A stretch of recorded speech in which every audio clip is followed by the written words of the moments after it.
Now we shall begin. You should answer the questions as you listen, because you will not hear the recording a second time.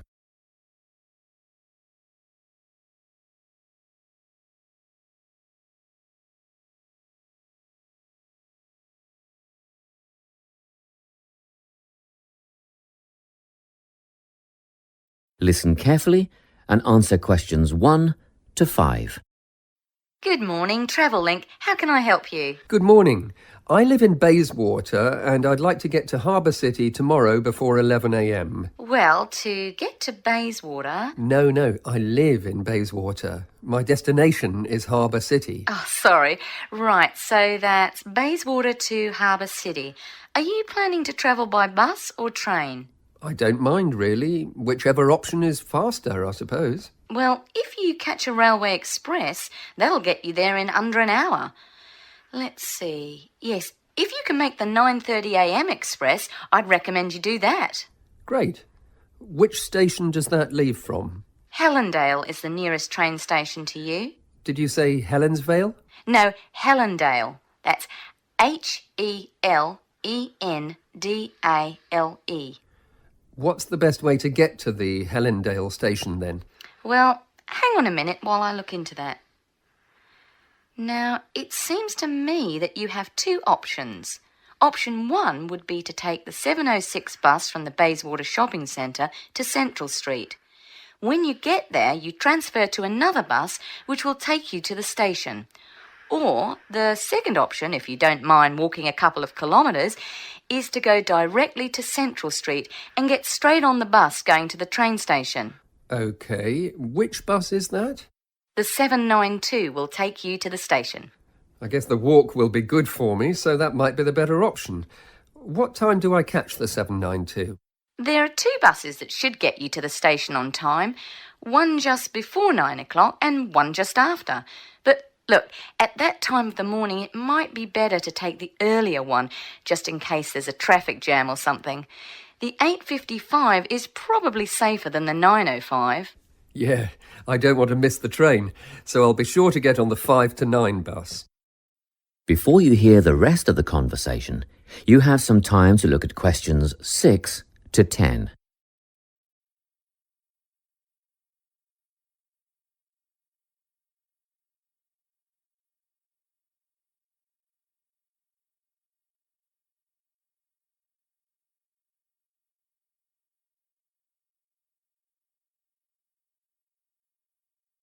Now listen and answer questions 6 to 10.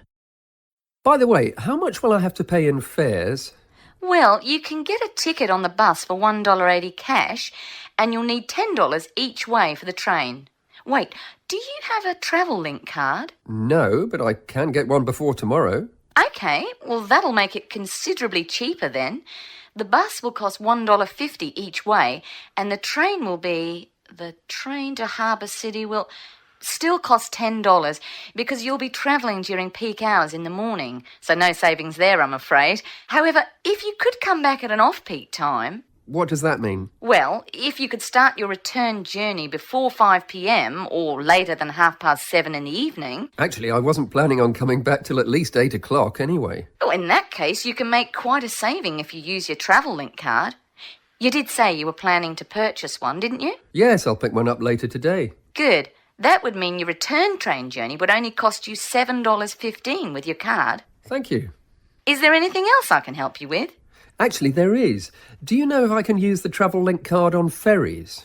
If you're thinking of the Harbour City ferries that go back and forth between the North and South Bank, those are the commuter ferries, then yes. A one-way trip costs $4.50, but with your card you'd make a 20% saving and only pay $3.55. So $3.55 for the commuter ferry. What about the tour boats? You mean the tourist ferries that go upriver on sightseeing tours? No, they only take cash or credit card. They're not part of the Travel-Link company. Oh, I see. I don't suppose you know the cost of a tour? In actual fact, I do, because I took a friend on the trip upriver just last week. We decided on the afternoon tour, and that was $35 each, but I understand that you can do the whole day for $65. Thank you. You've been a great help. My pleasure. Enjoy your day out. That is the end of section 1. You now have half a minute to check your answers.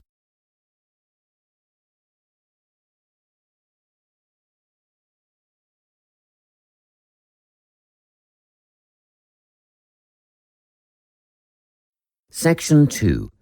You will hear a guidance counsellor talking to a group of students. First, you have some time to look at questions 11 to 14.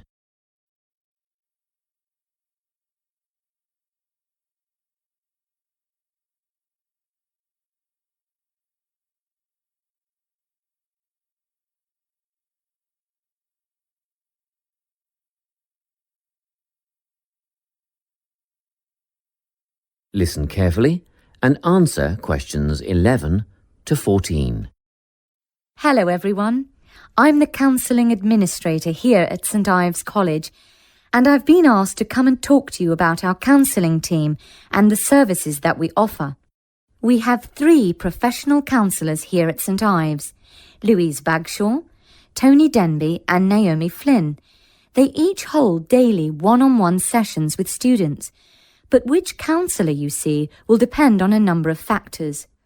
If you've never used a counsellor before, then you should make an appointment with Naomi Flynn. Naomi specialises in seeing new students and offers a preliminary session where she will talk to you about what you can expect from counselling, followed by some simple questions about what you would like to discuss. This can be really helpful for students who are feeling a bit worried about the counselling process. Naomi is also the best option for students who can only see a counsellor outside office hours. She is not in on Mondays, but starts early on Wednesday mornings and works late on Thursday evenings, so you can see her before your first class or after your last class on those days. Louise staffs our drop-in centre throughout the day. If you need to see someone without a prior appointment, then she is the one to visit. Please note that if you use this service, then Louise will either see you herself or place you with the next available counsellor. If you want to be sure to see the same counsellor on each visit, then we strongly recommend you make an appointment ahead of time. You can do this at reception during office hours or by using our online booking form. Tony is our newest addition to the counselling team. He is our only male counsellor, and he has an extensive background in stress management and relaxation techniques. We encourage anyone who is trying to deal with anxiety to see him. Tony will introduce you to a full range of techniques to help you cope with this problem, such as body awareness, time management, and positive reinforcement. Before you hear the rest of the talk, you have some time to look at questions 15 to 20.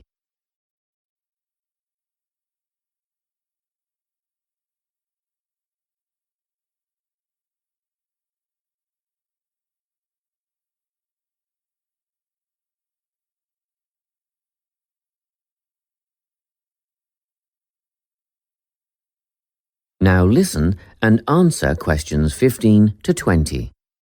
Each semester, the counselling team runs a number of small group workshops. These last for 2 hours and are free to all enrolled students. Our first workshop is called Adjusting. We've found that tertiary education can come as a big shock for some people. After the structured learning environment of school, it is easy to feel lost. In this workshop, we will introduce you to what is necessary for academic success. As you might expect, we're targeting first-year students with this offering. Getting organised follows on from the first workshop. Here, we're going to help you break the habit of putting things off, get the most out of your time, and discover the right balance between academic and recreational activities. With Getting Organised, we're catering to a broader crowd, which includes all undergraduates and postgraduates. Next up is a workshop called Communicating. The way people interact here may be quite different to what you're used to, especially if you've come from abroad. We'll cover an area that many foreign students struggle with: how to talk with teachers and other staff. We'll cover all aspects of multicultural communication. International students tend to get a lot out of this class, so we particularly encourage you to come along. But I must say that sometimes students from a local background find it helpful too. So, everyone is welcome. The anxiety workshop is held later on in the year and deals with something you will all be familiar with: the nerves and anxiety that come when exams are approaching. Many students go through their entire academic careers suffering like this, but you don't have to. Come to this workshop and we'll teach you all about relaxation and how to breathe properly, as well as meditation and other strategies to remain calm. We've tailored this workshop to anyone who is going to sit exams. Finally, we have the motivation workshop. The big topic here is how to stay on target and motivated during long-term research projects. This workshop is strictly for research students, as less advanced students already have several workshops catering to their needs. Well, that's it. Thanks for your time. If you have any questions or want more information about our services, do come and see us at the counselling service. That is the end of section 2. You now have half a minute to check your answers.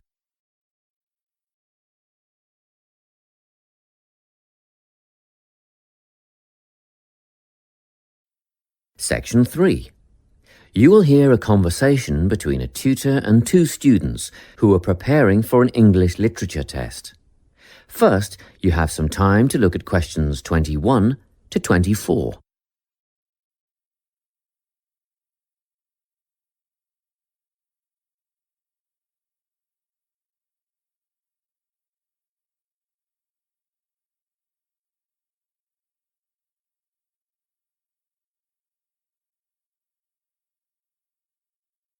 Listen carefully and answer questions 21 to 24. Hello, Lorna, Ian. Glad you could make it. You're the only two who put your names down for this literature tutorial, so let's get started, shall we? I want to run over some aspects of the novel The Secret Garden with you before the test next week. Be sure to take some notes and ask questions if you need to. Hey, Lorna, have you got a spare pen? Sure, here you are. Okay, so the story follows two key characters.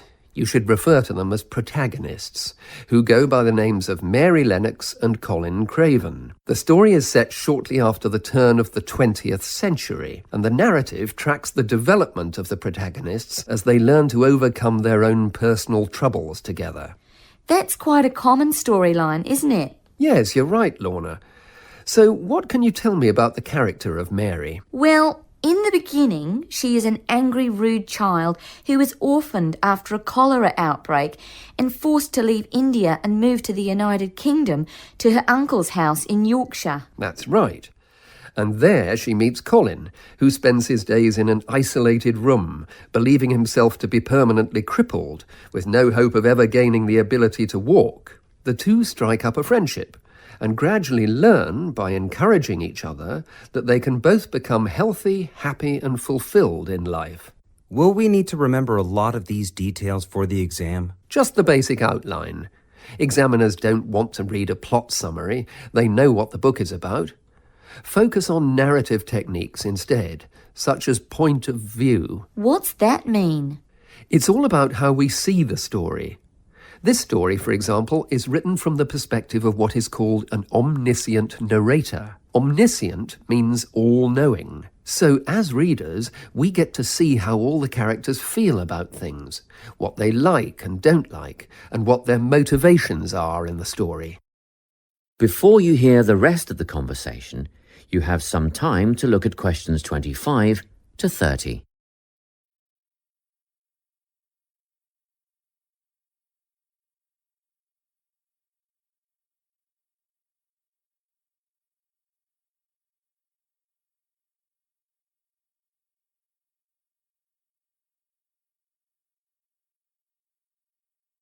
Now listen and answer questions 25 to 30.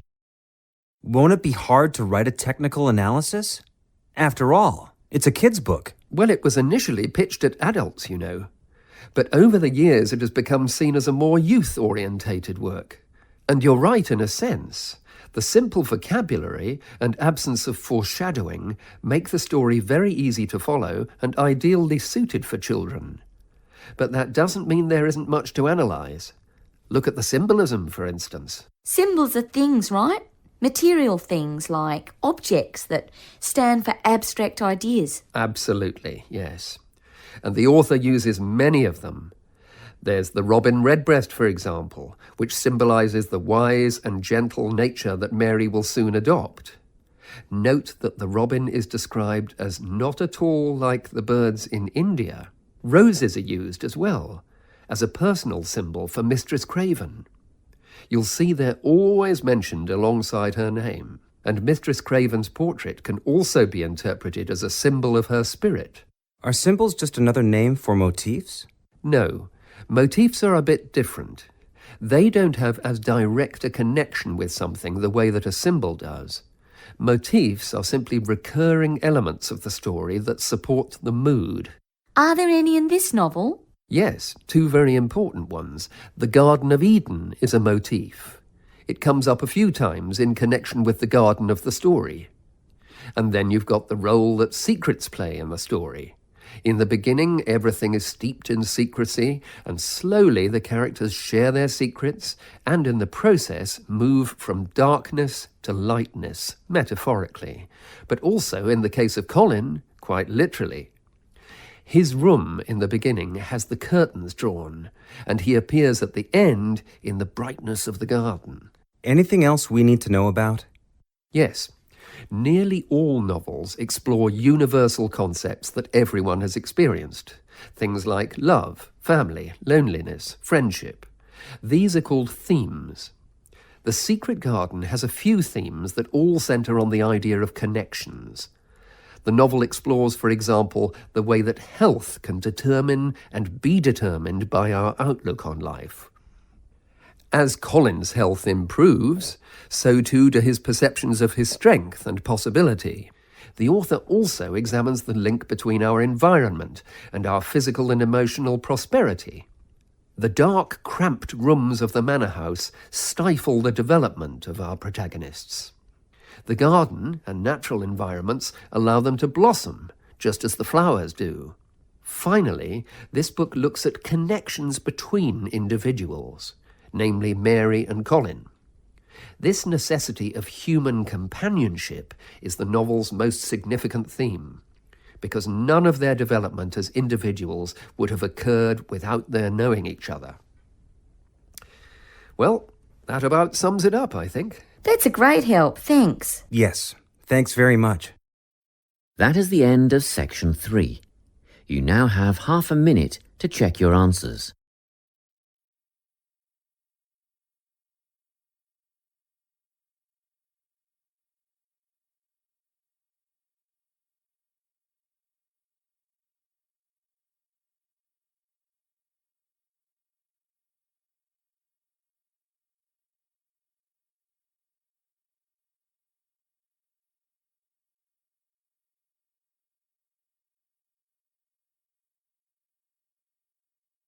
Now turn to Section 4.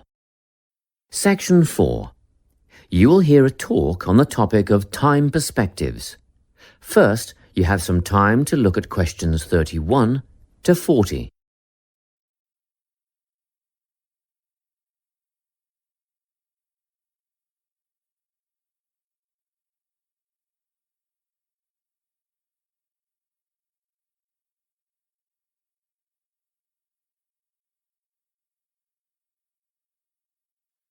Listen carefully and answer questions 31 to 40. Today, I'm going to be talking about time. Specifically, I'll be looking at how people think about time and how these time perspectives structure our lives.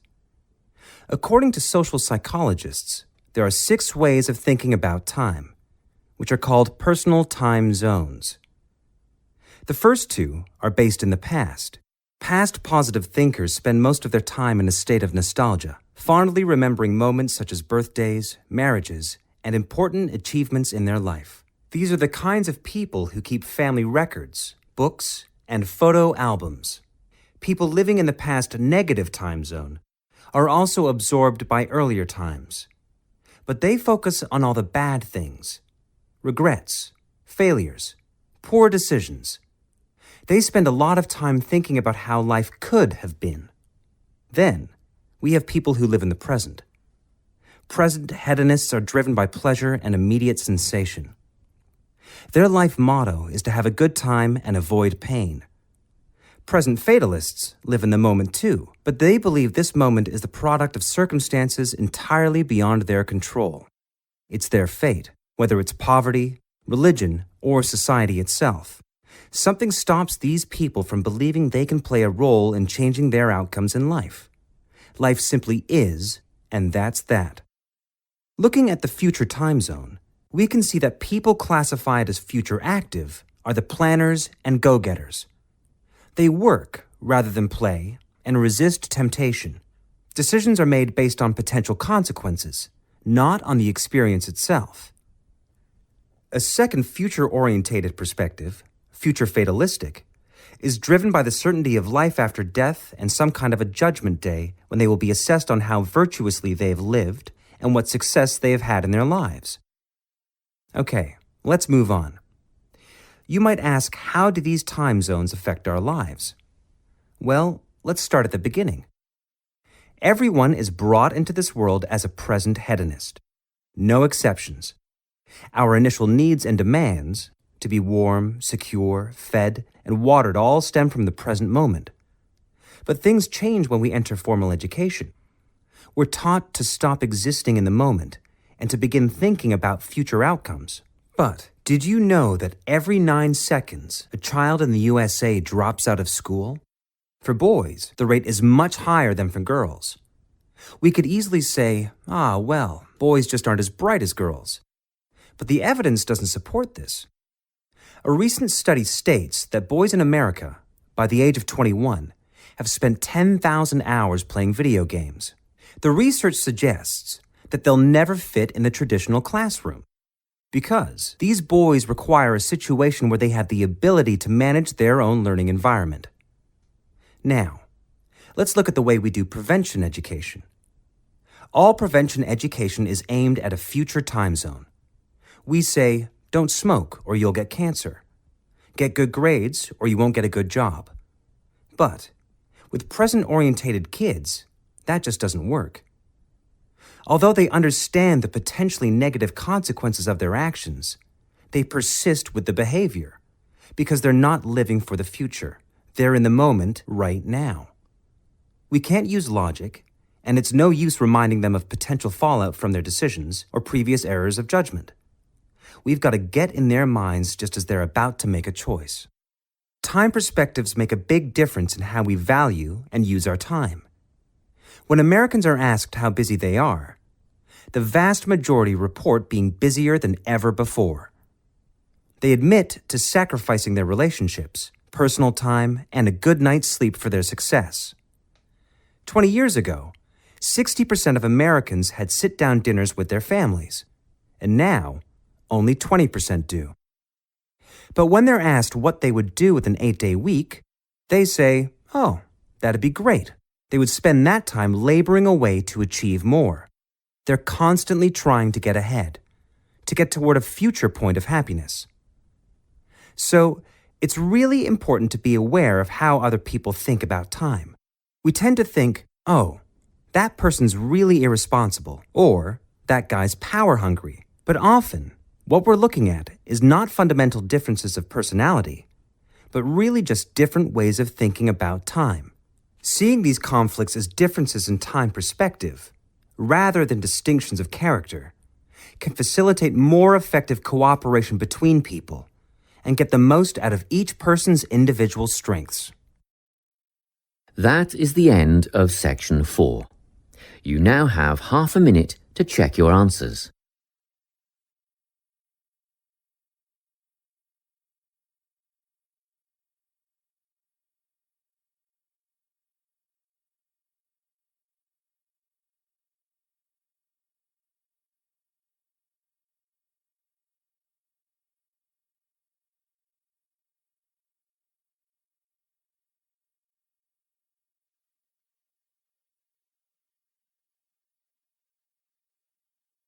That is the end of the listening test. You now have 10 minutes to transfer your answers to the listening answer sheet.